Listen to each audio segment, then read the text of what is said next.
interesting place in my life. I'm probably somewhere between halfway through my life, if I get to live a nice, long, full one. And I found myself having to sell my home, which I thought was my dream home. And my husband lost his job. I lost my job. And so the things in my life that I thought would always be, which was pretty status quo living, fell apart. Not something I would have planned. But as they fell apart, I found myself asking a lot of questions, which were good questions for me to ask in retrospect.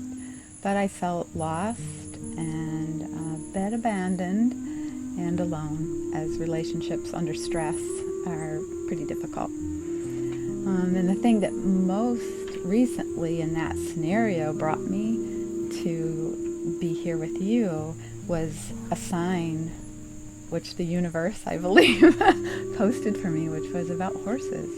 And that was when the horses began to talk to me and call me and say there's something deeper here that you can hear and that you can be with in a new way. And it wasn't about riding and it wasn't about showmanship. It was about myself and how I could be gentle and authentic. I knew deep down that I needed to do it, but my head didn't tell me that. I had to follow something different. And so in that shift, I look back and I think, oh, for the first time in my life, I was brave enough to follow something that I didn't dare to before. I didn't talk myself out of it. And so I'm so glad for once in my life I didn't talk myself out of it and say, oh, that could never be for me. And I remember one of the questions you asked in the filling out an application was, do you really want to change your life?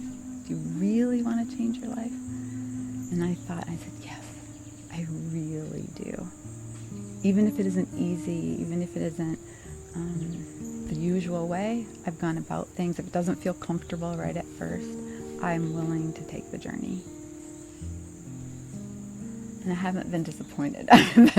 It unfolds every day in new ways. But I think key is that I learned to hear my heart's desire and then to ask for it. I had no idea, buried under all the years of being someone else or living for other people, or as a woman being a caretaker for everybody else, that I had lost who I really was. And even though there were times in my life when I was successful and I had owned businesses and I had found pieces of me that were very good pieces of me, I think, I lost them in the mess. And to hear my heart and to know deep down, right now in this present moment, what I feel, and then to be able to ask for it and not feel guilty about that or like it's a should or I shouldn't, has been huge for me.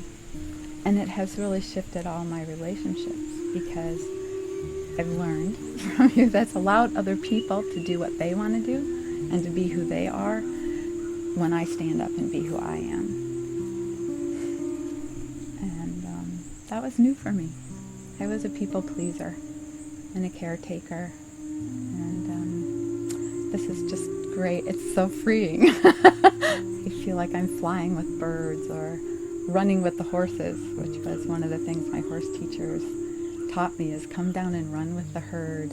Feel the freedom of just being yourself. No, it doesn't have to have makeup. It doesn't matter, what you look like. It's just who you really are shines.